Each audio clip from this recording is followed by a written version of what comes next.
All righty, we will begin our meeting. Please stand for the Pledge of Allegiance.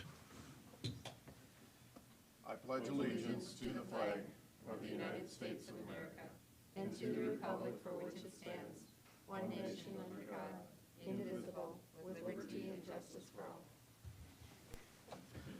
All righty, good morning, everybody. Welcome to our County Commission meeting. Today's date is what? The February 28th, December 28th, not February yet, but we'll get there. If you have a phone, you may want to silence it. And if you need a listening device, see one of our county staff. And meeting documents are in the end by County Commissioner Heiberger, and they're also available in the auditor's office during the week, during normal business hours. Call our meeting to order and begin with routine business. Look for a motion to approve our agenda. So moved. Second, Benninga. All those in favor? Aye. Opposed, same sign. Motion carries. We have meeting minutes for December 12th, 2021. 21st. You said 12th, right? December 21st, 2021. Motion to approve. Second. Motion by Heiberger, second by who? Bender, all righty. All those in favor? Aye. Aye. Opposed, same sign. Motion carries. Am I having a problem with dates today? Busted in today. Okay. Bills to be paid. I'll pay attention here because there's a 12 in there too. $1,201,144.69. Pay the bills. Okay. Motion second. Comments? Commissioner Barth? Chairman, today's bills include $755,000 for building projects, $197,000 for Metro 911. So when you add those together, it's $952,000, which takes the biggest chunk out of this week's bills. Thank you, Commissioner. Motion and a second. All those in favor? Aye. Aye. Opposed, same sign. Motion carries. We have numerous reports. First, beginning with personnel actions. Look for a motion to approve routine personnel actions. Motion to approve. Second. All those in favor? Aye. Opposed, same sign. Motion carries. We have applications for abatement. We have a veterans exemption. Morning, Kyle. I'll let you explain this one. Sure. Good morning, Kyle Sykes with the Equalization Office. All right, so we have, like you said, a veterans exemption. The taxpayer owned their property since May 8th of 2019. We were given their 100% permanent total disabled veteran status on December 17th, 2019. So they are looking for the abatement of the 2020 property taxes payable in 2021 for the $150,000 exemption amount. And that's what we're here for today. Make a motion to approve. Second, Benninga. We need Commissioner to Hubbard. at least read it for the record. Did you want to read it? It's PO. Oh, yes, Yeah, you want to read the whole absolutely. thing with the amount of money? Yep, so PO 10-4-40, and then the parcel ID is 59531 for the 2020 property taxes of $2,251.62. Thank you. All right, motion and a second. Other comments? Roll call vote. Barth, Aye. Bender, Aye. Benega, Aye. Heiberger, Aye. Karski. Aye, motion carries. Notice and requests, there are none. Planning and zoning notices, there are none. Petitions for compromise of lien, there are none. Now we are at the opportunity for public comment. We have a guest. Mr. Wilson, did you want to say hi?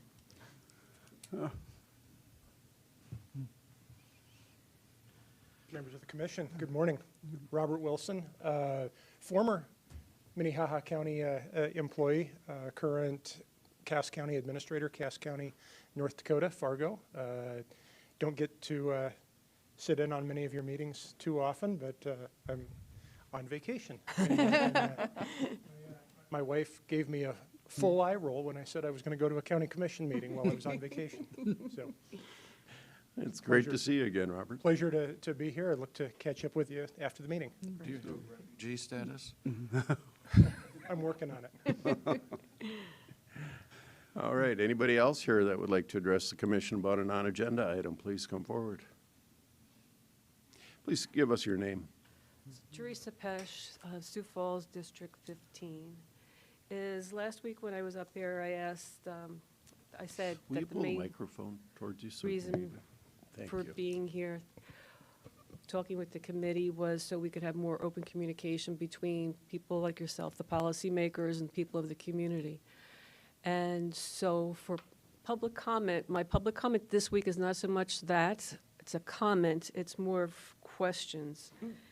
And it's more based on, it's about elections, being honest and open in our community. And I understand that we're supposed to go also through the state. And the group, one of the groups I belong with is South Dakota Canvassing, and our actual website is sdcanvassing.com. And we've gotten the voter roll from the Secretary of State, South Dakota, and there's a lot of data showing that there aren't as many legal voting people that actually voted that we would like to think. In other words, there's more people that voted that aren't legal than were actually registered. And we have a lot of data, and I'm not here to put out numbers, but the only number I would like to put out is that along the line of election honesty and transparency is with publishedreporter.com as of October 2021 is 61.4 of the people in our country don't believe that the 2020 election was actually as legitimate as we all like to have it. So my question to everyone is, how is Minnehaha County going to communicate, or how are they communicating, and I'm just missing it, with the voters? And I know that Ben Kite, our county auditor, and Kate Ware, the elections officer, they're very accessible for whenever I wanted to speak with them.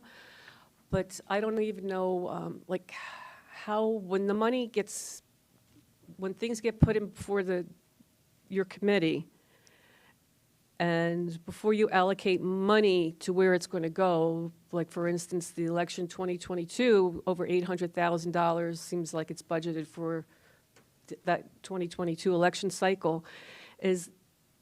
Do the people of the county have any idea where that money is going ahead of time?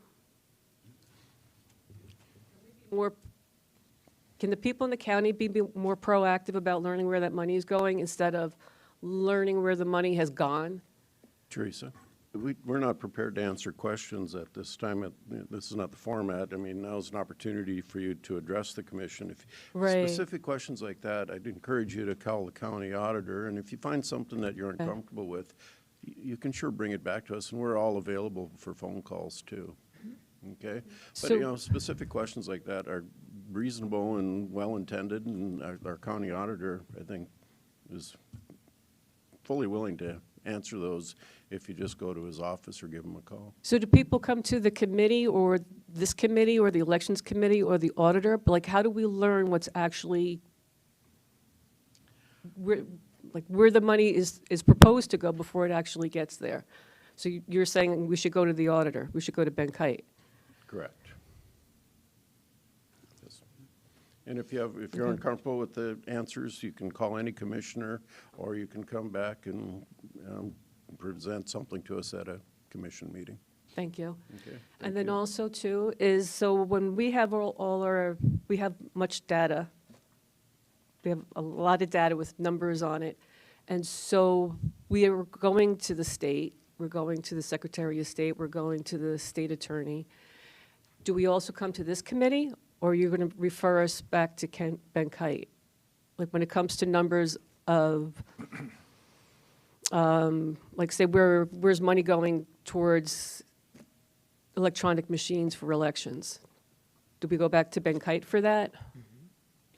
And I'm totally unclear with your question, so I really can't answer I it think here.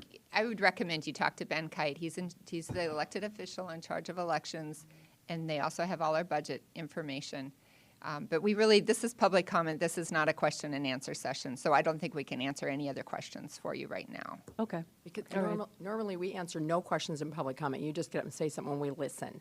And so if you have in-depth questions for us, like Commissioner Kersey said, you need to call us or Okay. be an agenda item where it's actually a public discussion, because this isn't. I see. That's the difference. Okay, thank you. Thank you. All righty. Anybody else here for public comment? All righty then. Moving on to our regular business, we have a public hearing to consider supplemental budget request to the 2021 annual budget. And Susan, your name's attached to it.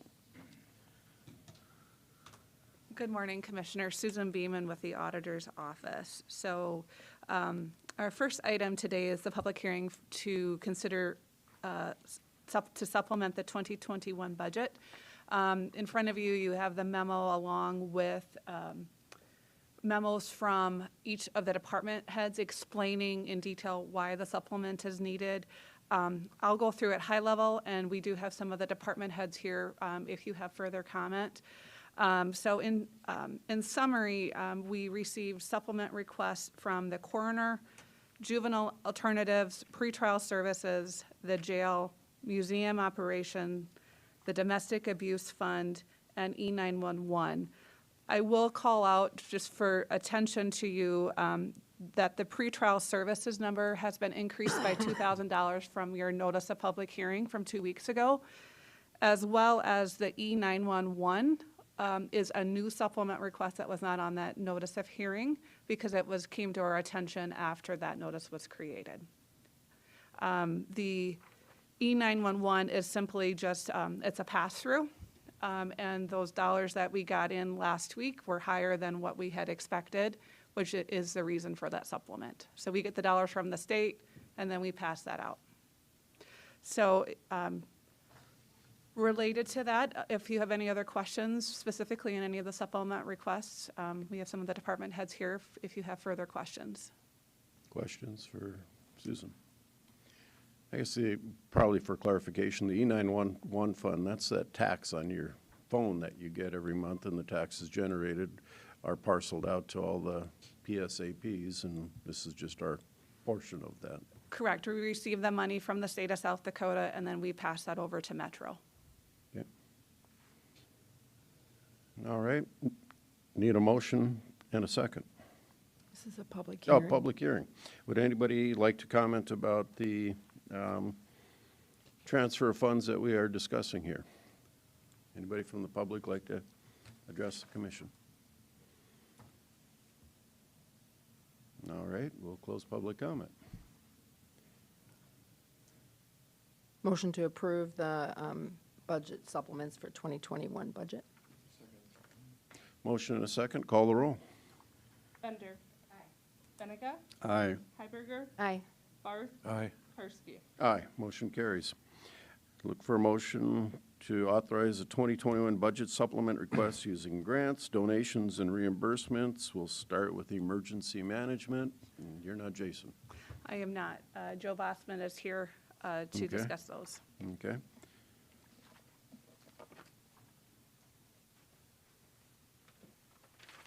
Good morning, Commissioners. Joe Bosman, the Sheriff's Office.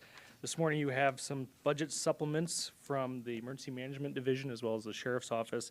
Most of what this is revenue that has been received throughout the year to offset our expenses that were incurred generally from either grant projects or different agreements that we have with companies where we pay the money up front and they reimburse us afterwards. Maybe an insurance payout from an automobile accident, overtime reimbursement from task force operations that we completed.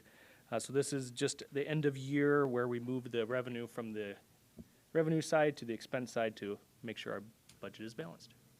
So we have 4 different areas here. Emergency management, the sheriff's office and jail, human services, and auditor's office. We'll be considering each one of these individually with a roll call vote. And you just addressed, Joe, emergency and sheriff's department, or? I can talk more in depth on either one. We have memos prepared for both. But I can, if we want to start with just the emergency management, if you're going to do individually, whatever they would prefer. Okay. Commissioner Heiberger. I just have a question on the memo. I brought it up to Carol yesterday, and maybe this isn't the time we're going to discuss it, but the last line that says the office does not recommend using any grant funds for the 2021 expenditures. This is due to retroactive nature of the decision. And on that memo, just because other people are going to read it, we're talking about the American Rescue Act fund money. And I just wondered if that was anything that we needed to discuss at this part when we're. We can discuss it now or at the end of the 4 that are in front of you, whatever your preference is. Doesn't matter. Do you Why have a don't you just go ahead and explain it now before we Sure. vote? Sure. We had our public working session about 2 weeks ago where we kind of ran through proposed and possible ARPA eligible items. We have a number of them that we had identified for 2021 that were that from a eligible expense item were identified. As we went through the actual compliance requirements related to the funding, so when we agree to the funding, there's all of these specific rules and regulations that we have to comply with. There were certain provisions within that are not standard practice for the county. For example, specific contract languages that need to be in a contract in order to have the funding be completely in compliance. And out of abundance of caution, we're not recommending we go forward with that because we're looking backwards, so you can't really put those provisions in a contract from months ago. So we feel at this point it would be best to just start fresh with 2022, get those pieces in place before we even consider those ARPA expenses going forward. Thanks, Susan. Mr. Chairman. Commissioner? So Susan and Captain Bosman, annual basis, well before we had this other federal funding, we've always had funding for emergency management to help with their salaries and some of their equipment. Is this included in that, or is this a separate issue? So specifically related to the American Rescue Plan dollars, Okay. this is a specific issue, a separate issue. Okay. So every funding eligibility that comes from whoever it's coming from, private or federal, will have their own set of rules related to that. And then some are passed through from the state, things like that. So this is specific to the American Rescue Plan dollars, and knowing that we're trying to look retro is kind of the challenge. So as we go forward, we're looking at how we can get those pieces in place until the commission decides where we want to go with that funding in 2022. Okay. So the only thing that's changed is the ARPA. We still have the typical traditional funding sources. Correct. Okay. So emergency management is our first one, and we have the 4 line items in front of us that this money, basically all the funds are received, it's just passed through. Correct. This is Money. pass-through money that we see. The first 2 are pass-through that from either state or federal that we have spent, then they reimbursed us. And the last 2 are donations for the police reserves and rescue squads that they've received that we need to supplement into their line items. And then eventually we'll come back and ask those to carry over for their projects. So look for a motion. Move for approval, Benninga. Second, Bender. Call the roll. Benega. Aye. Hiberger. Aye. Barth. Aye. Bender. Aye. Karski. Aye, motion carries. Moving on, Sheriff's Office. The list of stuff for the sheriff's office does include some items from the jail. Again, these are things that we have received reimbursement on that were not expected revenues, but we did incur expenses for these items.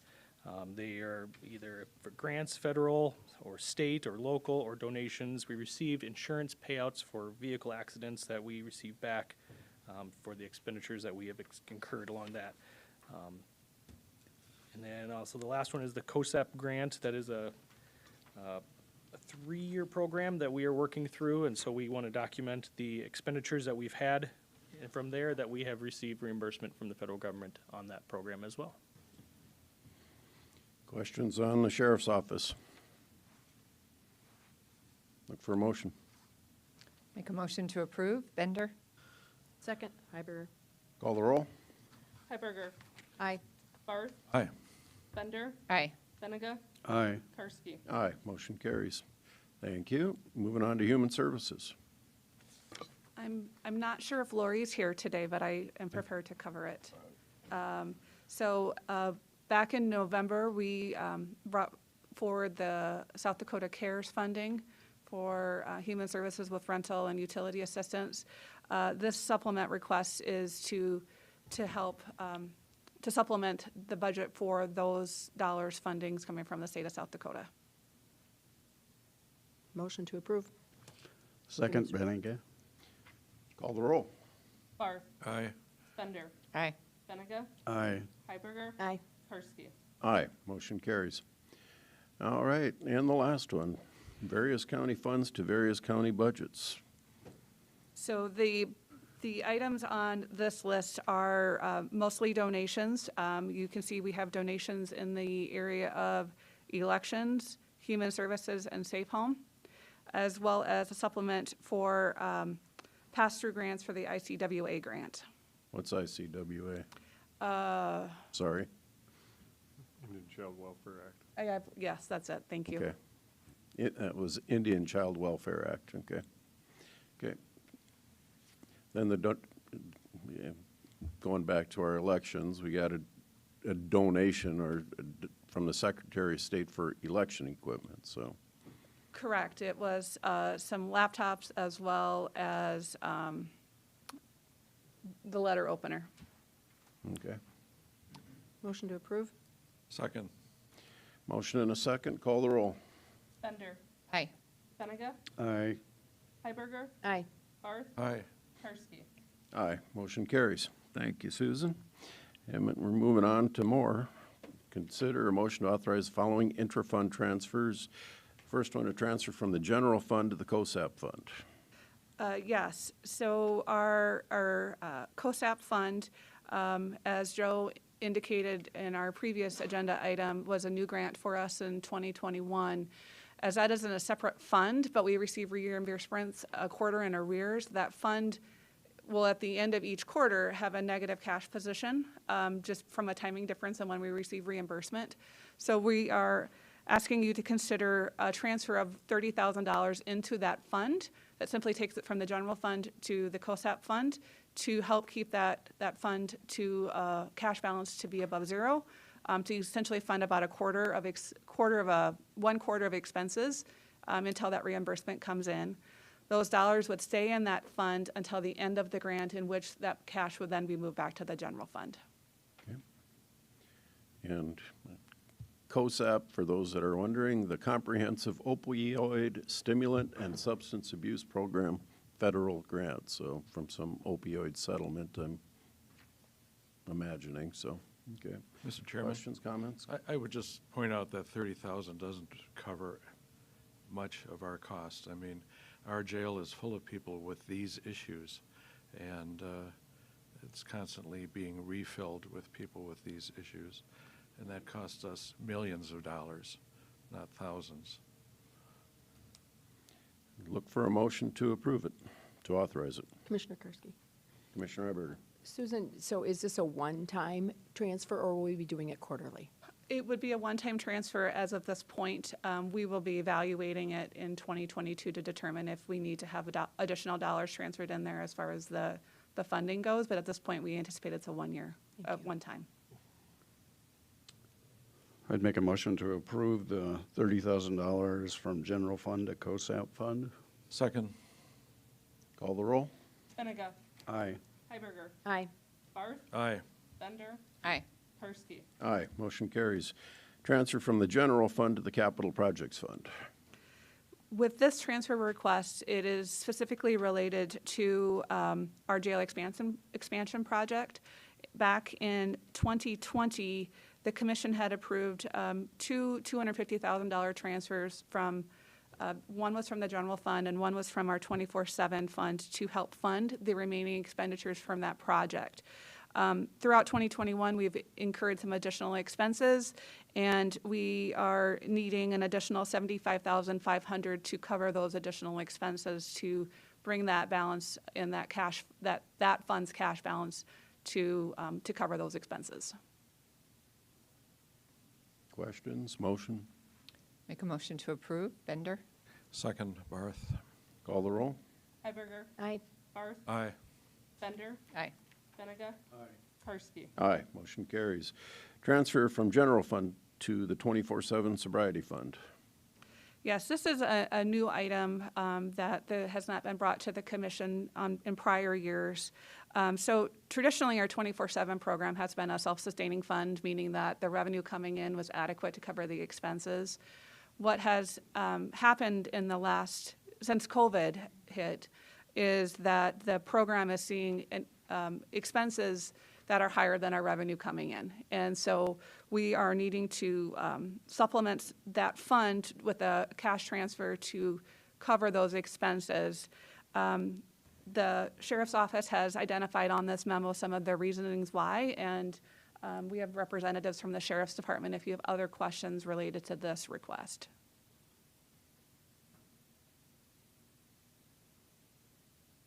If there's no questions, I'd look for a motion. Make a motion to approve. Bender? Second with the comment. Commissioner Barth.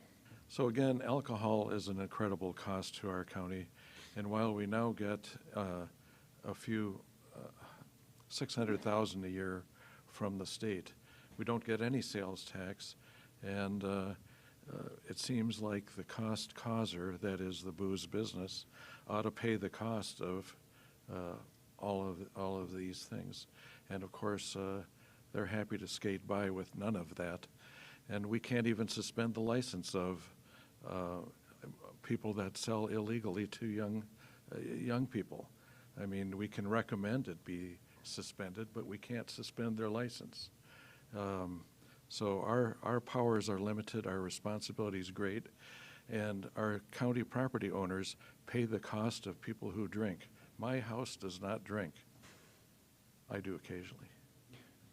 Commissioner, while you and I are on the same page, it's just the same song, second verse, so I agree. I won't be here long enough to win this war. All righty. So we have a motion and a second. Roll call vote, please. Barth. Aye. Benega. Aye. Bender. Aye. Heiberger. Aye. Karski. Aye, motion carries. Consider a motion to authorize the unused personnel services budget appropriations to be used for operational expenses in the Public Defender's Office budget. Yes. Back on December 7th, the commission considered and approved a number of unused personnel services budget for operational expenses. This is a request that came in after that meeting, and it's related to the Public Defender's Office needing some furniture upgrades related to their current project in the annex building. So the upgrades are estimated to be around $34,000, and they have approximately $16,500 of unused budget in other line items. So they're requesting the remaining difference of $17,500 to be covered out of their unused personal services. Questions? Still personnel, just not used to payroll. So desks, chairs, personnel need them. Motion to approve. Second, Benega. Call the roll. Bender. Aye. Benega. Aye. Heiberger. Aye. Barth. No. Karski. Aye. Motion carries 4-1. Thank you very much, Susan. Moving on to a briefing. This is a briefing only on the upcoming debt issuance and refinancing. Good morning, Ben. Morning, Commissioners. Ben Kite, Auditor's Office. So yes, I'd like to provide a briefing on our upcoming debt issuance and refinancing. So if you recall, back in 2020, the County Commission approved issuance of up to $25 million in bonds to finance the construction of a new highway shop and the remodeling of the extension building. On December 1st of 2020, Minnehaha County issued $9.8 million as its initial financing to complete those projects. And now as time's gone on, we've been able to get a better forecast of what to expect for final cost to complete those projects. And that cost, we think, is around $6 million that we will need by the end of March of 2022. So considering that, the Auditor's Office is recommending that bond issuance of $6 million for an issuance on or before February 28th. In addition to that, we went in conjunction with our bond counsel and others, reviewed other outstanding bonds to see if there would be any opportunity to refinance some of those from higher rates to lower rate. We did identify one bond, 2010A, which was used originally to fund the jail kitchen expansion. That bond pays an average of 4.83% and with a discount that we get on the rate rebate, I guess I should say, back from the IRS, give us an effective rate of 2.86%. We estimate that if we refinance this at today's current rates, we could save $100,000 over the life of that bond. We looked at other bond issuances that are outstanding. Most of them aren't eligible for refinancing or didn't provide us enough savings to justify refinancing. So we would anticipate, consolidating the issuance of the $6 million debt to complete the construction and remodeling, plus the $1,585,000 from the refinancing into one bond in February to cover those. So I would expect to bring forward a resolution next week asking for permission to issue that debt. Our bond counsel has prepared a resolution. It's in the State's Attorney's Office at this point for review. If you're interested, there is an attachment that outlines our expected cost for the finishing of the construction projects. That kind of shows you how we come up with the $6 million in need. Any questions on that?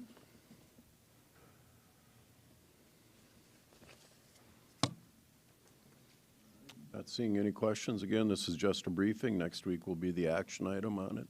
Right. Thank you, Ben. And moving on to another briefing by you on the legislative redistricting process for Minnehaha County. Yes. So I think as most of us are aware, the South Dakota State Legislature has gone through and looked at all the legislative district to see if, after the census data that they received, to draw new boundaries. So they have completed that and, drawn new boundaries. So now it's up to the auditor's office to update its voter registration database so that we can assign voters to the correct districts. So I guess what I've tried to do here is not just kind of put in context the impacts we've had and delay to the census, which is, again, everything's kind of COVID related, right? We've normally the states would receive their census apportionments in the 1st of January, and that would be January of 2021. That wasn't delivered to the states until April of the year, so a little about 3 months delayed. And then the census redistricting, that really impacts this redistricting process for legislative districts, was delivered to us, or delivered to the state on August 12th, about 4 months behind, right? So included in your packet, I tried to put together a timeline, or to give us some context, and I'm trying to blame anybody, but this is just the reality of our the economy going on right now with COVID-related items. Everything's delayed, so I kind of tried to outline there all the steps that the state redistricting committee has gone through and how it took them to middle almost end of November to come up with a map, and then we didn't get the data to update our database until December 7th. Right. So with those, now that we have those new boundaries available, we need to adjust our database to reflect the new legislative districts. So again, I also provided here on the screen in front of you, that's the new redistricting for Minnehaha County. So again, to kind of give you some context, we have or had 8 legislative districts in Minnehaha County. We were added a new one, district number 2, right? So we now have 9. And then affected by each one of those boundaries of those 9 districts will have to change, right? So Minnehaha County has about 127,000 voters. Of those, we estimate about 60,000, not quite half of the voters from Minnehaha County will be impacted by these changes of the boundary. So, I guess you kind of have 2 options. If you're a smaller county, you would go into your database and change each one of those, right? That's not practical for 60,000 voter changes. So we're working with our BPro, who's the software vendor for our database. working with our GIS group here in Minnehaha County to come up with a systemic solution that we can apply to our voter registration and get that completed. So we expect that, I'm saying February 28th is a final deadline for us to kind of get that done. It might be sooner, but it's not something that we can hire a small army of people to do. It does require some technical knowledge and skill to do this. So, we're just working with our resources that we have now. I guess one thing, to point out, it does create some issues for those individuals who are looking for a updated voter registration list, right? So if you, January 1st, you're running for legislative office, you want a list of the voters in your new district, I can't give you that on January 1st. All right, so that may cause some concern out there in the community, but just trying to let people know where we're at in the process, working as hard as we can to get that completed. Like I said, we're estimating February 28th, hope it's sooner than that. But if somebody wants a list, we can give them a list. We'll just tell them it's not updated with the new boundaries, and if they want the list, you can have it, but we'll try to get it to them as soon as possible. So I guess, again, maybe to give you some context, the Minnehaha County map there, we have some maps also from the previous maps, right? You can, comparing those, I think you have those in front of you, you can see the level of change. And then also to kind of give you something to kind of judge us with, in 2010, we had one boundary change for a legislative district. Now we have 9, and a much larger population that's impacted, so along with the delay in receiving the census, just the complexity of the change and the impact it has on the number of voters will require us to take a little bit more time in completing this task. So, any questions? Questions of Ben? Commissioner Benega. Yes, Ben, my first question is, we got about almost 50% of the voters who will be in different districts. How are we going to notify, or if you started a conversation or a plan on how we're going to do some public relations and marketing of where people are going to be voting to or at? Traditionally, we have not notified people by some sort of mailing. Individually, if their districts change, we should kind of allow the media and other sources to kind of communicate that. If we were going to change the precinct boundaries, then we would notify them directly. I can say that I don't have a direct plan on how to communicate, but I appreciate that comment. Kind of makes me aware that we do need to get this out there. Hopefully, the media will pick this up and ask some questions, and so that people are going to be more attuned to their changes. I agree, the media has been a good partner in publicizing information, but I think because of the mass change of voter registration locations, we're probably going to have to invest some time and expense in making that well known to everybody. Otherwise, potentially, we could have people going to the wrong location. I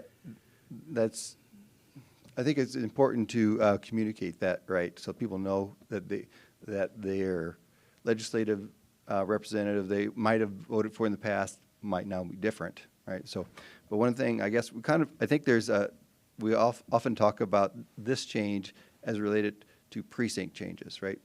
We're not changing precincts, right? So you're always going to go to the same, you're still going to the same voting location. It's just that who you vote for may change. I'm just suggesting that there may be some confusion in this whole process if we don't do something directly with the voters. And I agree. I think that's a good point. We'll need to make some effort to communicate to people. Commissioner Bender. I think at a minimum, I think these maps you guys did are great. And even if it was just this first map that lists the new districts and where the lines fall, if we can put that on our website, I think that would be tremendous for folks to be able to see, kind of quickly which district they are now in, so. Yeah. Good point. One other, thing I might mention to people, or mention to the group, right? So we haven't addressed changing precinct boundaries, right? So we've had the census out, so the populations have changed. It will probably make sense to look at precinct boundary changes to kind of align people better. One of the issues we will have this year is that previously we had just a couple precincts that crossed between two districts, right? You might go into precinct 1, but that precinct 1 straddled district 3 and 4, right? So you would have a couple ballot styles. We estimate that there might be over like 27 of those issues in 2022. But appreciating the situation in my office, right? Don't have the experienced staff there. Right now, we need to get through this redistricting, get this settled, and then I'm not sure that we will address precinct boundary changes in 2022, or if we're going to have to wait until we get through the election to do that. I think that's a big task, and I'm just afraid of injecting too much change at one time into the process. Commissioner Barth? This is a tough job that you have, and I know that myself. I previously have run for office in District 25, which is now, 20 miles away from where I live. And, it seems to me that I entered my name at the Secretary of State's website and got my new precinct. Is that work for you if you go to the Secretary of State's website and I can't say for 100% confident that's true, right? It sounds like it should be, but I haven't tested that out. One nice thing about running for county office is the whole county is your district and you vote in this county. So I'd recommend it. But, it is very difficult, and then you throw in potential changes of voting locations. And, the same school that you always voted at might not be accepting election stuff this time. And, we've got at least one place where you go and vote in somebody's garage. And there's not a lot of people that vote there, but if that changed, those people would be scratching their heads. Yeah. Finding polling places is a challenge, right? And you'd like to have them be consistent. And with COVID, we've had a lot of challenges on that. Yeah, so Carol just pointed out to me from the Secretary of State's office that the precincts and polling places for 2022 primary general election will be updated closer to the election. So at this point, it doesn't look like they're updated. And I think Commissioner Barth is correct, because I did that for myself and I think for my daughter, because she had recently moved. And if you put a name in, it will bring up the voting precinct that you go to, so. Yeah. For the precinct, you're correct. It will tell you what precinct, because those haven't changed. But your legislative district that you're represented by may not be updated. Yeah, and I'm one of the 20,000 that gets to change districts, and hopefully my precinct stays the same, Yeah. so. Jeff. Jeff is, so at least two of us would be, if you figure out half of us, half the population of the county is going to be impacted by these changes. Yeah. And I agree with Commissioner Bender, if you could have a map that's, I don't know if it can be zoomed in so you can see where those lines are, with what's Minnesota Avenue, what's Marion Road, what's Maple Street, whatever, so that you can, if I live on this side or that side, it could make a difference. Right, so this, until we get our database updated, is probably one of the best tools that somebody who's interested in those legislative districts will have. Okay, all righty. Again, this is a briefing. Any other comments? Thank you, Ben. Stay in touch with the people. Okay, Yeah. thank you.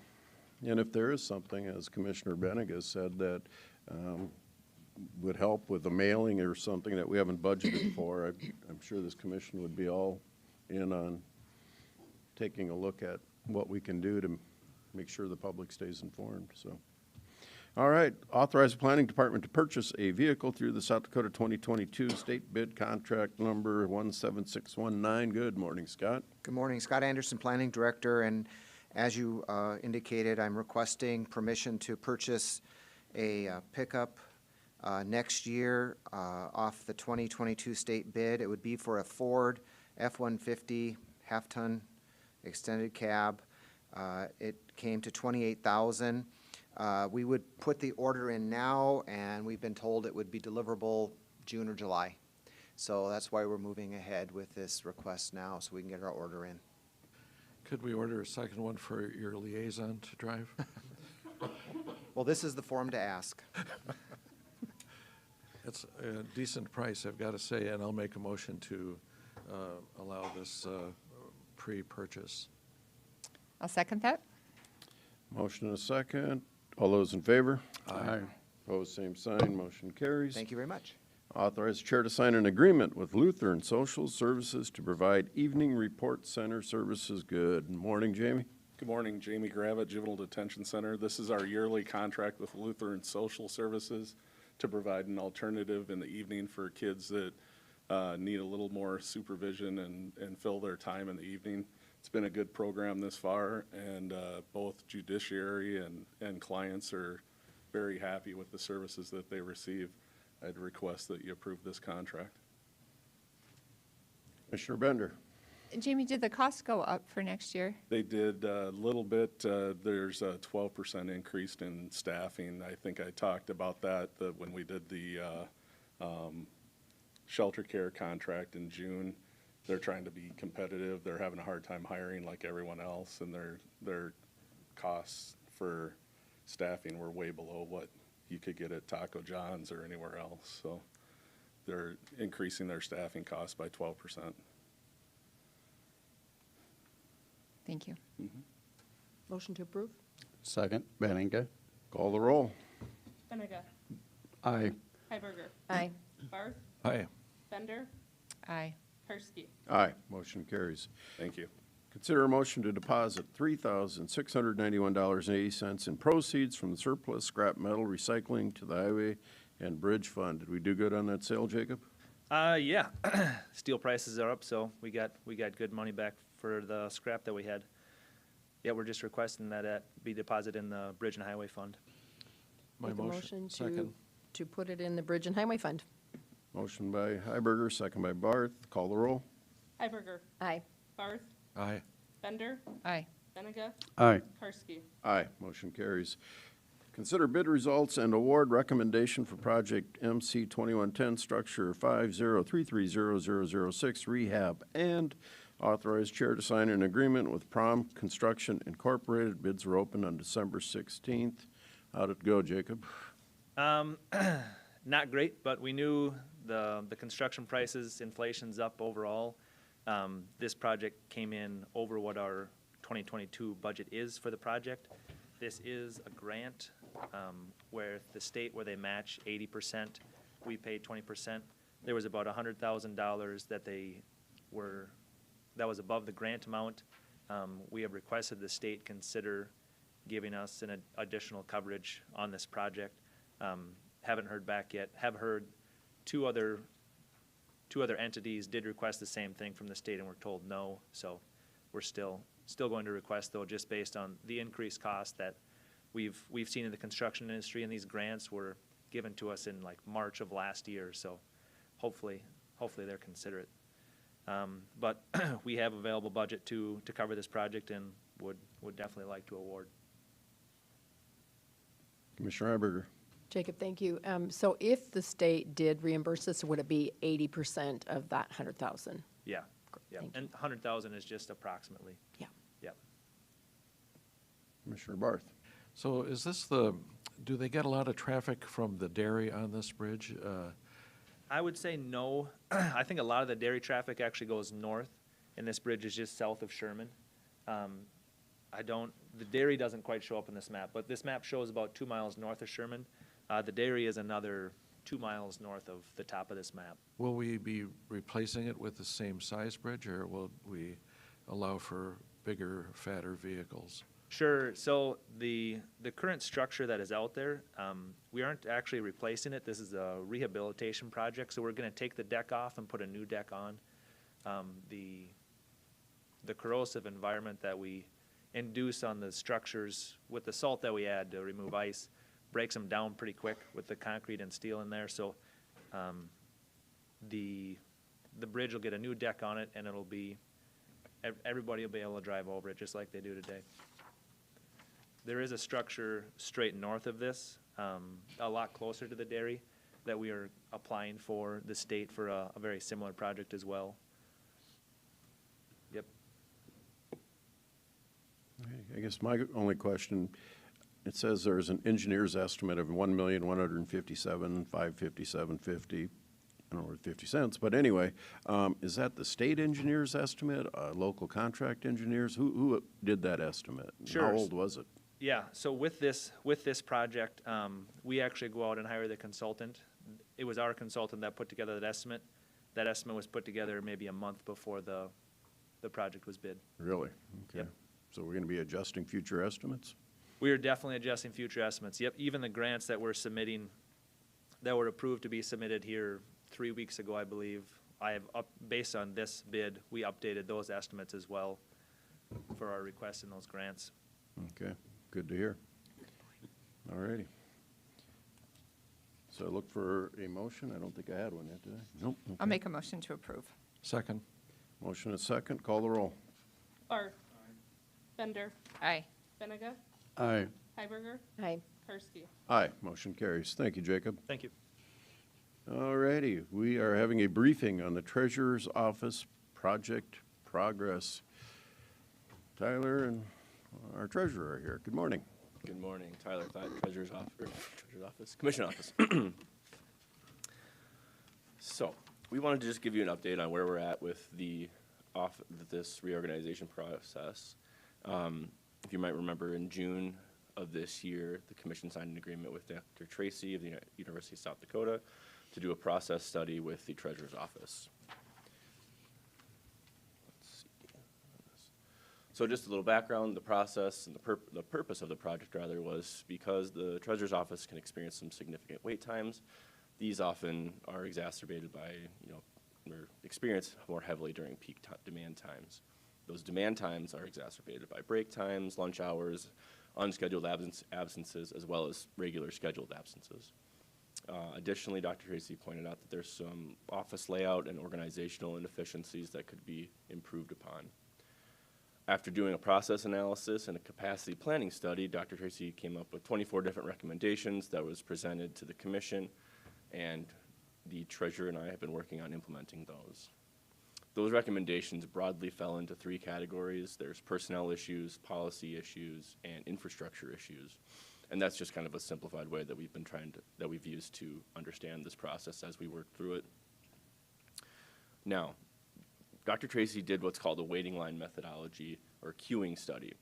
Because we don't have the skill or the time to learn how to do that, we thought it was prudent to collect some of our own data to measure pre and post to see if what we were doing actually has the impact that we're hoping it does have.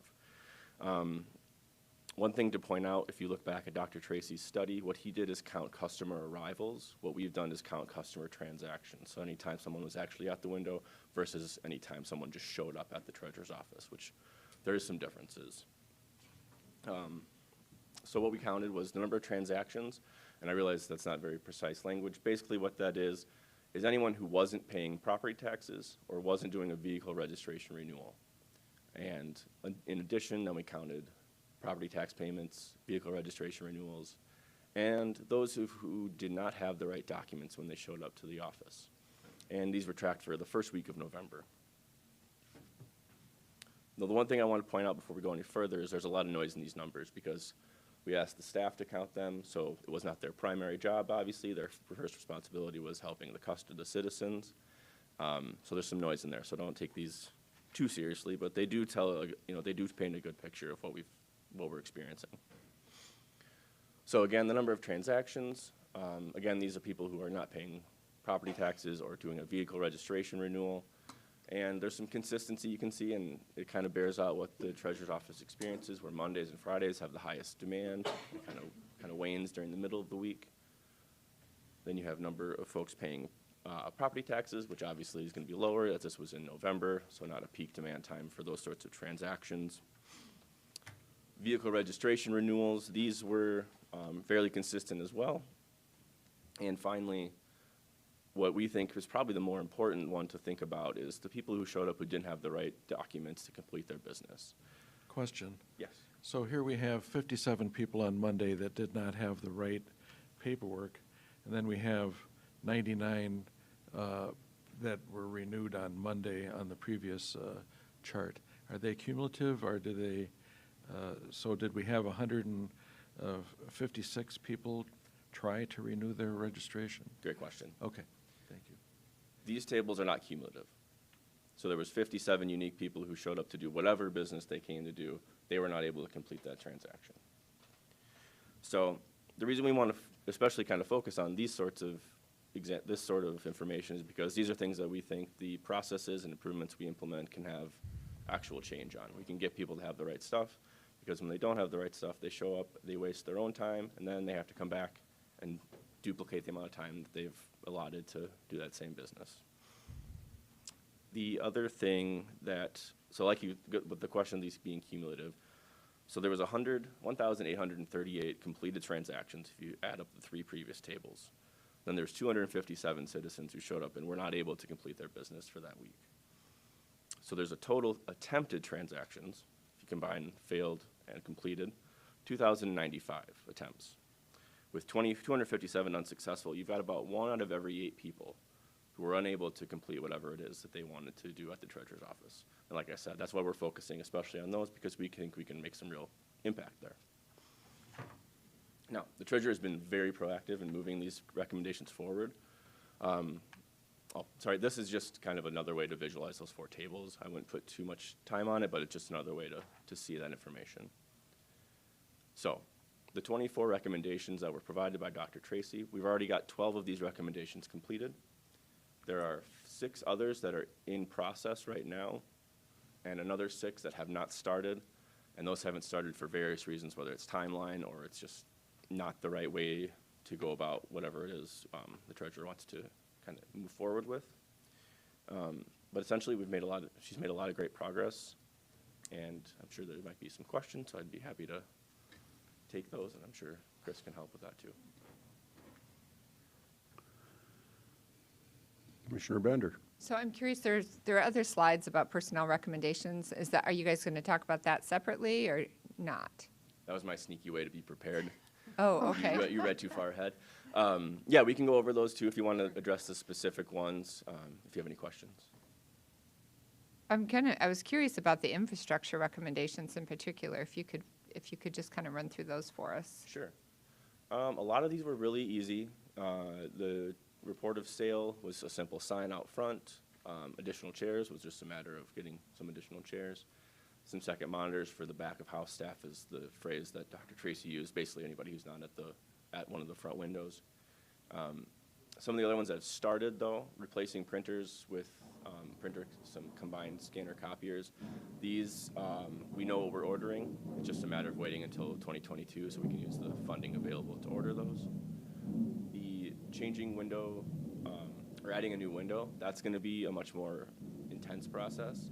We have an idea of how we want to do that, and we're just waiting for the right time to actually begin construction. Relocating staff within the office. So one of the things that is important, and sorry if you want to. No, you're fine. You're okay. That we're working on is there's a lot of stuff in the office, so we're getting everything kind of cleared out and organized better. And along with that process is moving folks around to better facilitate how they do their jobs, whether it's office changes or setting up. There's just how their setup is actually put out there. Filing cabinet, just adding that, it's on its way. A documentation sign, so that we've ordered that sign. It'll be out front of when you walk into the lobby, and it will explain kind of the main things that you need to have to do some of the most common business with the treasurer's office. Can I interject? Yes, absolutely. Chris Swanson, County Treasurer. What I am finding, though, with putting signs up, and because I have the video that I can see off my computer to just watch people standing in line, you know, and I don't know how I can make the instructions any more clear as to here's where the lines, you know, you go to this side of the line, you move forward, And just simple instructions like that, we can't even get that to be successful. I struggle with that. I mean, I have to go out and tell people many times a day, the line, keep moving forward, keep moving forward. Otherwise, they just, it's like they sit and they stare at the sign, but they're not reading it. And I hope that sign does work when people walk in, because, I mean, we are going to have a red border around it, so it kind of gets some people's attention, but I'm really hoping that they will read that, because it's going to do no good if they still just walk right past that sign. So it's like, I don't know how to get people to read the sign, That's been my frustration, but go ahead, yeah. Go ahead. Chris and I have talked about a couple of things that she did a few weeks ago with Tyler there, and addressed the specific issue that maybe we put footprints on the floor, put stickies down, so people would look at the footprints and follow them, because it's self-explanatory. You don't have to even read the sign as to which direction you go to go through the line, but people don't do it. I'll let you finish, and then I do have a couple questions. Lastly, with Convert Window 2 to be a specific business only, in talking with the treasurer, we kind of thought that this would just create a duplicated amount of congestion, because people wouldn't necessarily know where they're supposed to go, and obviously it's kind of an issue as it is, so we're holding off on that until we might revisit that once we do more construction on the actual new windows. Movable triage information desk. When we started this process, we were not fully staffed in the treasurer's office, and it didn't really make sense to pull an already understaffed office, have someone come out, and we're already putting people behind in their work. I would note that when it's significantly busy in the hallway, whether it's Treasurer Swanson or someone else in the office, they'll go out and help people in that line to make sure they have the right stuff so that they can leave and go get the right things if they need to. Add sign in the hallways for time to service markers. We're waiting on that as well. If you stand in that hallway, it's kind of congested, and we kind of thought that adding one more thing to the ceiling would just add to that congestion, and hopefully the other changes that we make will address those time issues. And finally, relocating decal printers. This one we're waiting simply until we have the new windows built, because those new printers are for the new windows. I think that's all of those, yes. Thank you. Commissioner Arber. So, information missing. Have we updated the website that was been used? So that's been currently updated with new information, because I know the state also has one too, and they're supposedly in a working progress of trying to update theirs, which is kind of hard to navigate, because I've been there. We have done that. So we've updated ours. Then a couple of other things I just want to mention from being down there and visiting with these two is they have started, or Chris has started, a significant clean out of that office. If you went down there, you would be quite surprised as to how much stuff has moved out. She's storing some in the public safety building, which in itself is an issue, but it is helping to make up more space in her office.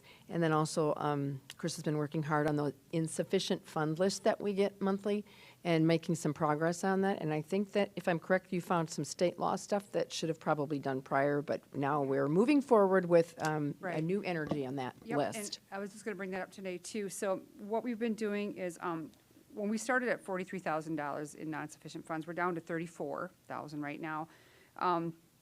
We just got a new batch of, I call it a batch, I guess, of distress, or I call it distress warrants, or notice of intent to, hey, if you don't pay this, we're going to move forward and send it to the sheriff's office. So we've sent a bunch of those notices out. I know the sheriffs have been swamped with what we've been giving them, so they've asked us to kind of slow down just a little bit, which we've done. But people are, it seems like as soon as we get one paid off, we get another one coming in. But it's still moving forward. We're able to get a bunch of, at least a bunch of phone calls saying, okay, I'm going to be in. Sometimes they do, sometimes they don't. But we've had some good ones actually come in and pay, some of the higher priced ones. I was going to say something else here too.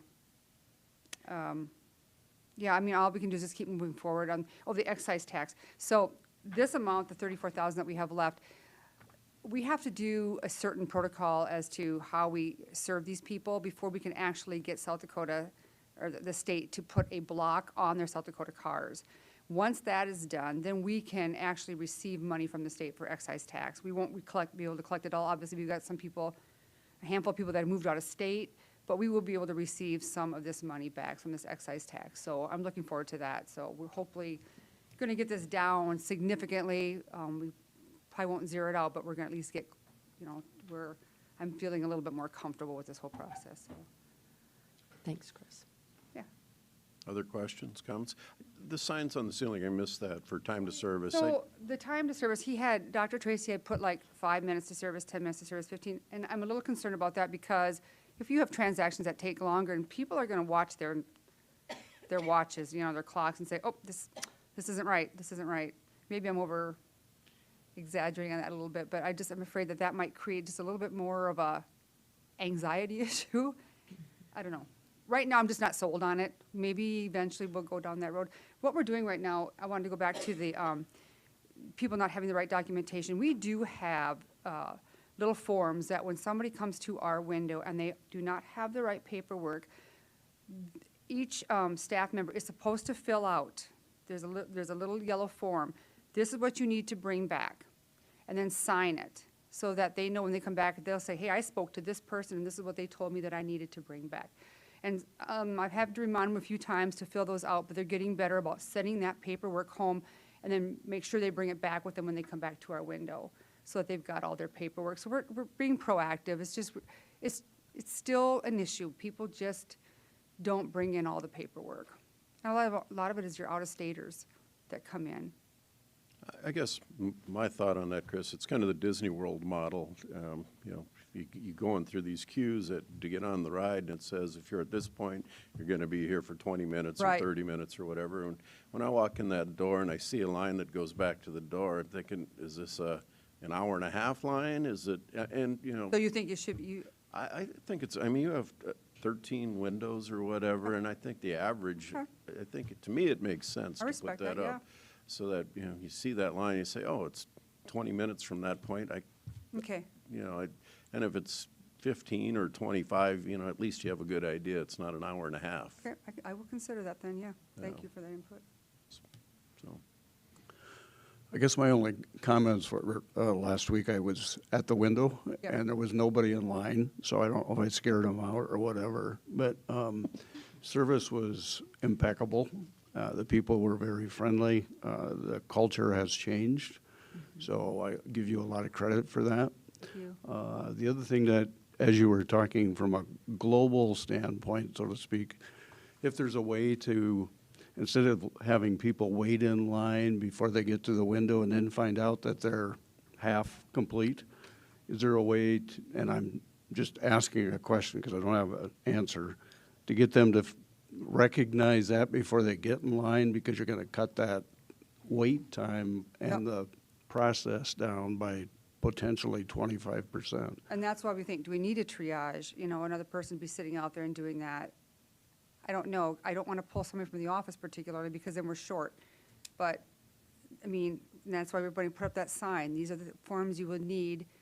But again, are they going to read that? You know, so I mean, it almost has to be somebody that comes up to you and say, hey, let me take a look at your paperwork. Do you have everything you need? I understand I think that's that. going to have to, I think that's about the only way I can think of right now that it's going to be almost 100% successful. You know, rather than having them stand in line for the 20 minutes or whatever, and then they come up there like, oh, great, I don't have what I need. You know, that could have been avoided. And when we are not busy, I do have someone go out there and go through their paperwork. And I've seen a few of them have walked away because they don't have it, and they like that, the fact that, hey, this is great. I don't have to stand in line. I can go get what I need now and come back. But then you have people come back and they still don't have what they need, so I don't know. Have you checked with any other offices around in the region of what they do? It seems something like a kiosk for somebody to check the documents that they have and then say this is missing before you get in line. But again, I don't have an answer. Well, I've spoken with Janet Saylor out of Pennington County, and she goes, we don't have the staff to have out there to, you know, kind of say this is what we need. And then when I was in, like, just even in Mitchell, they didn't have anything like that. Of course, there's only 2 deputies in there, and then the treasurer. We may need to go to a bigger location like Des Moines or Omaha or Minneapolis or Cass wherever. County. Yeah. Yeah. No, we do have, one of our employees down there did come from down in Nebraska, and they did have someone like that was out there doing a triage type deal, saying this is what you need. And it worked very well for them. Commissioner Barth? It's great to have you up here. How does the kiosk, how's the kiosk doing, the one that we have down there by Julie Risty's office? You know, I see it, it's really sporadic. Some people, some days I'll see a few people in front of it, and then there'll be days, weeks, I see nobody in front of it. A lot of them will go to the high Vs and avoid coming down to the administration office, because somebody told me one day that the line at the high V was just crazy. And we didn't have anybody down at the administration office that day using the kiosk. And then another thing with the kiosk too is in that, you know, everybody, if something goes wrong with that kiosk, of course, they immediately come to our window, and it's a state issue. So we kind of take a tongue lashing over that once in a while, but, so. Maybe, I'm sorry, Mr. Chairman, maybe we should relocate this to, you know, another organization in town like Lewis or something. Active Generations. You know, Gerald was there and there was no line. He mistakenly went on the day people renewed their marriage license. All righty, moving on. And I'm going to emphasize, or go back to what Commissioner Benega said. I've been down to your office 3 times in the last 4 months to do things. And first of all, you started opening at 7:30. Oh, and that's been great. That's been fantastic. We've had people, I think, are slowly getting it, because we've had a few people there. It's just nice. It really eliminates that bottleneck in the morning. It's great. Yeah, and once I had to wait 15 minutes, and twice, I mean, it was like walk right up to the window. So it's been, your people are great, the service has been excellent, and, you know, I've just have noticed the lines are down. When I come in, that's the first thing I do is look down the hall, and I see your lines are down considerably. So. You know, there was one day we were quite short with staff, and we had we had quite a line that day. And I know I went out a few times, and just let the people know. I just said, you know, I apologize, we are short-staffed, it's gonna take a while. If you wanna come back tomorrow, you know, we'll have them. And I had more comments saying, thank you for just letting us know that. We just wanted to know, you know, and nobody left. So I think it's just a lot of communication too that needs to be put out there, but. And one time before I went, I did call the state treasurer's office, or maybe Department of Motor Vehicles, and said, what do I need to do this transaction? And they said, you need this, this, and this, and. There you go. Yep. Yep. So make a Yep. quick phone call to the state. Maybe we can hire a consultant from Fargo to give us some expertise in what they do. Yeah. Yes, sir. I think that Fargo only has 3 people in their treasurer's office, because the state does all the motor vehicle registrations. Yeah. Anyway. Yep. All righty. Other comments, questions? Briefing complete? Thank you. All righty. Thank you. Obviously a high interest item for all of us, so, and keep up the good work on those NSF checks. Thank you. I'm gonna grab an earring, hold on. Okay, yes, thank you. All righty. Moving on, authorized chair to sign the 2022 lease agreement with Metro Communications. Tyler. All right, good morning, Tyler Klatt, Commission Office. Metro Communications leases space from Minnehaha County in the Public Safety Building. The lease, renewed annually, runs from January 1 to December 31st. According to the lease agreement, the lease escalator rate is set at the Midwest Urban CPI Index, which was 6.6% over the previous 12 months. That results in a 78-cent per square foot increase, moving from $11.88 per square foot to $12.66 per square foot. Contract total being $54,400.77, paid in 12-month installments of $4,533.40. The request being for the commission to authorize the chair to sign the 2022 Metro Communications lease renewal. Make a motion to approve the Metro lease agreement. Second. Motion is second. Call the roll. Bender. Aye. Benega. Aye. Hiberger. Aye. Barth. Karski. Aye, motion carries. Authorized chair to sign the 2022 coroner/medical examiner agreement between Minnehaha County and Dr. Kenneth Snell/Sanford Health Pathology Clinic. Tyler.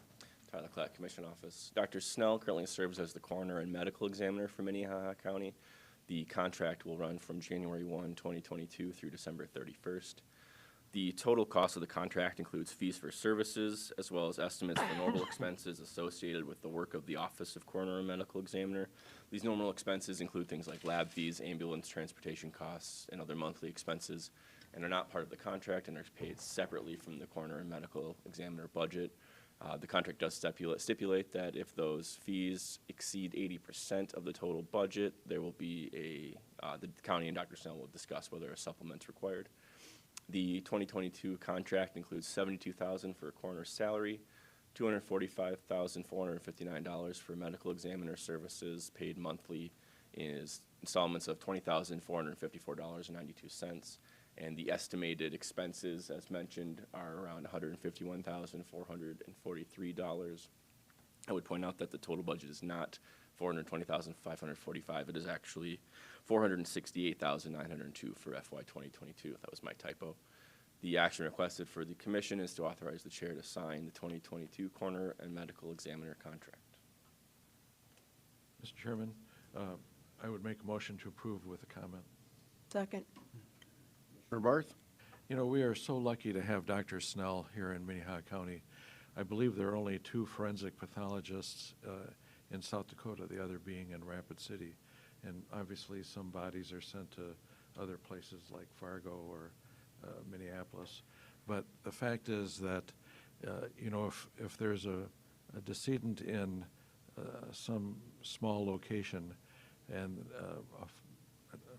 an autopsy is not properly done by a qualified person, there may be criminal actions that go undetected and murders that are not discovered. And so we are so lucky to have a professional like Dr. Snell. Other comments? Call the roll. Benega. Aye.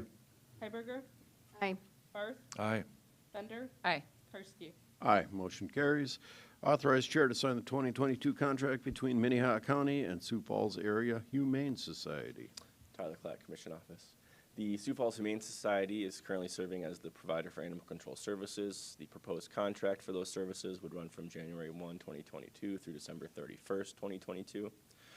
The dollar amount for the 2022 contract is the same as 2021, at $47,000 budgeted. The contract payments are broken down in 12-month installments of $3,003. The remaining amount of $10,694 is available to cover any after-hours calls, which is billed at $58 an hour in 15-minute increments, as well as the IRS mileage rate. The Sioux Falls Humane Society is on call 24 hours a day, 7 days a week, providing these services. The contract does stipulate that once fees for service exceed 80%, the county and the Humane Society will determine if a budget supplement is required to cover the remainder of those contract. The Humane Society did notify the commission in a letter dated April 26, 2021, that as of January 1st, 2022, they would no longer provide non-domestic pet services unless it involved a direct threat to public safety. This contract has been updated to reflect that change. The action requested is for the commission to authorize the chair to sign the 2022 Animal Control Services contract. Questions, motion? Motion to approve? Second. Heiberger, second by Barth. Call the roll. Heiberger. Aye. Barth. Aye. Bender. Aye. Benega. Aye. Karski. Aye, motion carries. Authorize chair to sign the 2022 agreement between Minnehaha County and Southeastern Behavioral Health Care for mobile crisis team services. Tyler Clatt, Commission Office. The Southeastern Behavioral Health Care currently serve as the provider for mobile crisis team service in Minnehaha County. This proposed contract runs from January 1 through December 31st of 2022. The dollar amount is unchanged from last year. Southeastern Behavioral will be paid an administrative fee of $5,000. The contract payments are broken down in 12-month installments of $416.67. Minnehaha County is responsible for paying the costs of any on-call as-needed mental health professionals providing crisis intervention services. This agreement was amended by the Commission in June of 2021. This 2022 version does include that amended language, and the request is for the Commission to authorize the chair to sign the mobile crisis team contract for 2022. Make a motion to approve? Second. Motion by Bender, second by Barth. Call the roll. Barth. Aye. Bender. Aye. Benega. Aye. Heiberger. Aye. Karski. Aye, motion carries. Authorize chair to sign the 2022 Ambulance Quality Assurance Director Agreement for Rural Ambulance Services between Minnehaha County and Dr. Jeff Luther. Tyler Clatt, Commission Office. The Minnehaha County Surface Ambulance Licensing Ordinance authorizes funding to be provided to rural ambulance services to ensure the high-quality standards are maintained. The ordinance also authorizes the appointment of a contracted quality assurance director for the rural ambulance services. Currently, Dr. Jeff Luther serves as the quality assurance director for these services. The proposed contract would run from January 1 of 2022 through December 31st of 2022. The terms of the 2022 contract are the same as the previous 2021 version. The proposed contract is for $30,000 and payable in 12-month equal installments. The action requested is for the commission to authorize the chair to sign the 2022 contract for quality assurance director for rural ambulance services. Move for approval, Benninga. Second. Motion by Benega, second by Barth. Call the roll. Bender. Aye. Benega. Aye. Hiberger. Aye. Barth. Karski. Aye, motion carries. All righty. Thank you, Tyler. That was a lot of briefings and authorizations. So, Carol, let's talk about our commission salary briefing. Good morning, Commissioners. Carol Muller, Commission Office. Next week, January 4th, is your organizing meeting for the year, and there are a lot of things that you get to do once a year, and one of those happens to be setting your salary for the commissioners. So just to update a little bit, last year, or this current year, I guess 2021, your salary was $29,765.32, with the chair receiving approximately $1,500 for the additional work that they do. For comparison, in 2020, it was $29,181.60, so a slight increase on that one. For people who are listening, they're saying, why is that such an odd number? And it needs to be divisible by 26, because that's the number of pay periods that we have. Hence, there's an odd number that comes across on doing that. So, during budget deliberations this past year, you put in a holding number of 2.5% across the board. That was the number that was a holding matrix adjustment for everything. That was where 2.5% came across. This fall, in November, the matrix adjustment was approved at 3%. So that's where the 3% number comes from. And then I've included the 5% in there is because that's the number that you are using for the 5 full-time elected officials, sheriff, state's attorney, treasurer, register of deed, and auditor. So that's the number for there. So for your consideration, and Trish, if you could just scroll down just a little bit on there, you can see we've put that into one chart and would open it up, ask for your discussion and direction so we can prepare the resolution for next week as to what number to go through and use. And obviously, if there's another number you want besides 2.5, 3, or 5, we'll figure it out and make it work. Carol, I guess quick question, if I can start it out. So our staff, we gave a 3% raise to. Matrix adjustment. Matrix adjustment, yes, I'm sorry, thank you for clarifying that.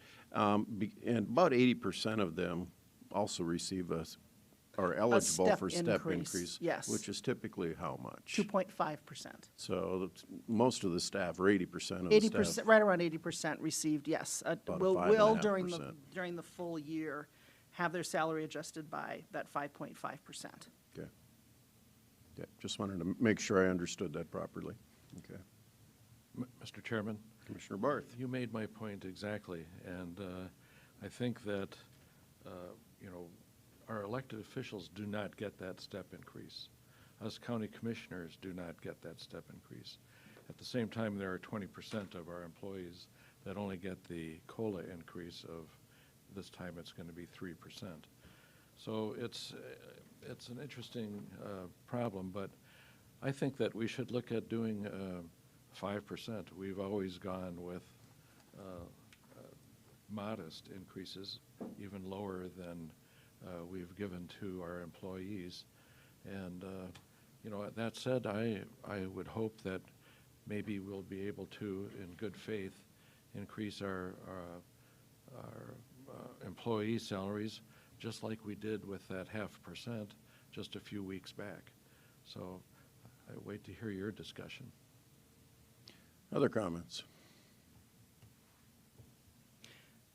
Chairman, for the purpose of the public listening, I thought I should just mention that the benefits that full-time employees receive include health insurance and we're in the SDRS, South Dakota Retirement Systems. The 5 of you do not participate in retirement, and you do not receive health insurance. The only thing you receive is you have an option for a cell phone, is the one benefit that you have. Okay. Commissioner Ryberger? I'm not interested in a 5% increase at this time. I thought this was a discussion we were having next week, and this was just a briefing, but I'm more at the 2.5 or the 3. We gave our employees 3, and I guess I'd be interested in 3. I mean, there's been a lot of years where we haven't given ourselves anything, and when we have done it, we've given ourselves minimal increases. I think Human Services and others have encouraged us to do raises just to try to keep us as an interesting prospect for anybody who might want to run, because it is a lot of work for the amount of money that you're paid, but I don't think any of us are doing it for the amount of money we're being paid, because if we were, we wouldn't be doing this. So, I mean, I think that's true. I don't think people probably run for county commission because they think the salary is so enticing. But I would say that if we don't try to keep up with market a little bit, then you end up in a situation where you have have to make a large jump in 1 year. And we're seeing other political entities having to have those discussions, and those are really can be uncomfortable discussions as well. I would be comfortable with the 5% increase, I think, just given market conditions, given equity with, it's lower than what most of the staff employees will get, and it's on par with what we gave other elected officials. I think it makes sense.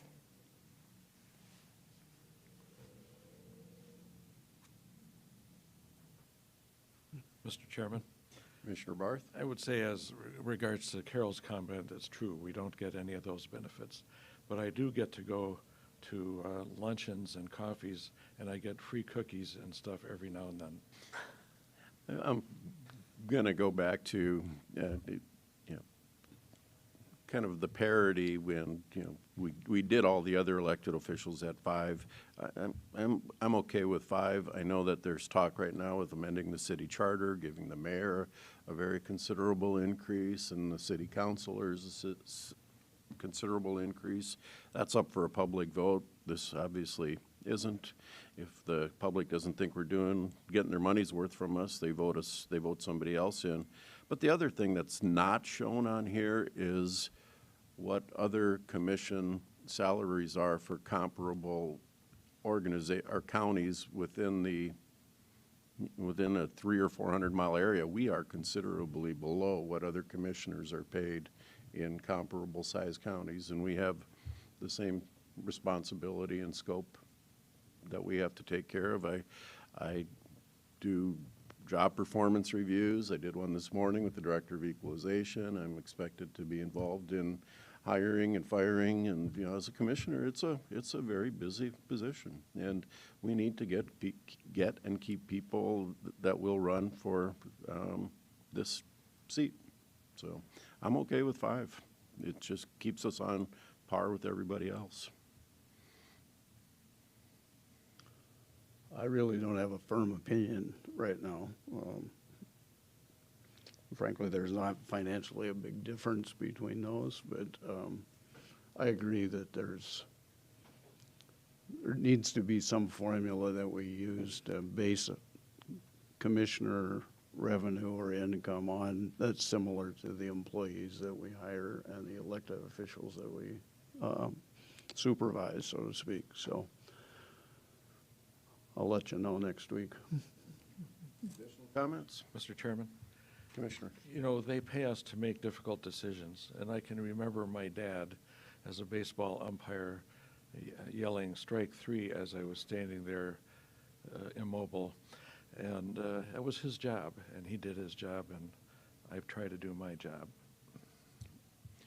All righty. So I'm sure that gives you all sorts of guidance there, Carol. Well, I would, it would be nice to know what to prepare. We could certainly prepare 2 resolutions. That is not a problem to go through and do. I would hear maybe a 5% one, and then 2.5 or 3. 3. If I do a 3% and a 5%, you will have them both ready for you to go. Yep, That super. is helpful. Thank you for narrowing that down. Yep. All righty. Liaison reports. Commissioner Freiberger. I just have one. I would like to congratulate Commissioner Karski. He became the president of the SDACC December 3rd of this year because our president, our past president now would have run through September of 2022 has retired out of a commission even. And so left that position open. Dean was our first vice president, so he was moved forward into that position. So congratulations on another job. Yes. Thank you, Commissioner. It's going to be a 12-month as president. It's turned into about a 21-month role as president of the South Dakota Association of County Commissioners. A county commissioner up in Brown County resigned to take a different position from the commission. So I truly enjoying the role and the trust given to me by the rest of the county commissioners across the state to allow me to fill that position. Thank you. Any other liaison reports? I have one. We had the Link board meeting, our triage center, and Avera has the contract to run that, and there's been some staffing issues, as there are, just because they have 4 people out with COVID. So we're kind of struggling through withdrawal management or detox at this point. So I'm trying to figure out the best way to do that. It's going to be, if you hear something about it, and I'm sure you may, it's hopefully a very short-term problem, but we're working through those issues, and some of it has to do with the way the contract's written and legislative. Is it a social detox? Is it a medical detox? And gets pretty deep into the weeds with contracts. But I am going to have lunch with Bill Early, the director of the program. He's kind of the liaison between the board and the contracts. So I'll be having lunch with him here in a little bit, and I'm sure that'll be discussed quite a bit. So. Other liaison reports? If not, move into new business, old business. Mr. Chair? Yes, sir. I just want to address the one point brought up by our citizen in public comment. All of our bills are printed in the newspapers. All of our deliberations on the budget are open to the public. We get very, very few people coming to our budget hearings. And, you know, as far as we even have in this white book down by Commissioner Heiberger this week's bills. And so you can see exactly where we spent every nickel. And I would encourage people to please come to our budget meetings. I'll never forget one time a guy complained to me that someone had gotten out of jail early and had committed a crime. He should have stayed locked up. And I said, well, you know, come to our budget meetings and ask us to build a bigger jail and hire more correctional officers. And of course, that was the last I saw of him. We all, as citizens, should be part of this. And I think we welcome that input. I think a couple times we've had legislators, but it's probably been 10 years since I've seen a troop of Cub Scouts come, or, you know, anyway, I wish people would become more involved, just like just like we need them to vote. Amen. All righty. Something else, Carl? Yes, I just want to put an announcement, reminder out that next week, January 4th, we are starting with civic clerk at that time. And we've been working towards that for the last 4 months, probably. The main reason for doing that is because we wanted to put supporting documents online. You're familiar with that with different government entities. Instead of having to wait until you come in to see the book, you will be able to view all that over the weekend at home. So the supporting documents will all be online. For the commissioners, I would just encourage you to just double check, reconfirm your password in the next 48 hours. So as you may be working on things over the holiday weekend, that you're successful getting in, because you are going to get into your own board portal. You will have the ability to make notes, annotate, put things in there, and then when you come in next Tuesday, you're going to have the iPad in front of you, and you're going to log into Civic Clerk in your account, and your notes are going to be there. So that's the major thing for you guys to go through and do. And I know that Tyler's been working with many of you on making sure that you're all successfully set up. Would just also bring forward that next week we will introduce a consent agenda. We talked about that a few weeks ago. We look forward to this as being a more efficient meeting on that. Any of you or a member of the public can ask to have something pulled off, removed from the consent agenda so that it is fully discussed. That will always be an option that exists. We appreciate the department heads working through a new system. The major thing for them is deadlines, deadlines, deadlines, so that we get everything moved forward. We are excited for the commission recorder. Kim's has fully embraced this. We hope and support and look forward to this being an even better process for you to do. So just a reminder for people, it's going to look a little bit differently, but you're going to have more access to things. I think that is great. And I just want to do a thank you to Tyler and Melinda, who have been figuring it all out as we go along. So we appreciate their work. And I anticipate the first month we're going to have a few changes with consent agenda and Civic Clerk as we work our way through it, as we learn things from meetings. Carol, would you say that this new system would be more transparent for the Absolutely, it'll public? be more transparent. So when you go to it, and hopefully by the end, this is a 3-day weekend, so our goal is by the end of Thursday, that you can go to our website and you can pull it up and you're going to find all the supporting materials there for it. So we asked for people's patience a little bit as we work through, and we feel very good about doing it. This is a well-known program. There are other places out there that are doing. Lincoln County started theirs January of 2021. So we're a year behind on doing that. And ours will look different than theirs did because we have the ability to customize. Thank you very much. Commissioner Barth. I just would say that the Planning Commission uses the consent agenda a lot, and we really need it because even the smallest item can go for 45 minutes of discussion. And additionally, Gerald, I'll pay you to print me a copy of the agenda so I don't have to learn this. All right, we have executive session, so I am going to look for a motion to recess for about 8 minutes, shut the systems down, and then we'll come back for exec. So look for a motion to go to recess. Motion? Second. All those in favor? Aye. Opposed, same sign. We are at recess for about 8 minutes.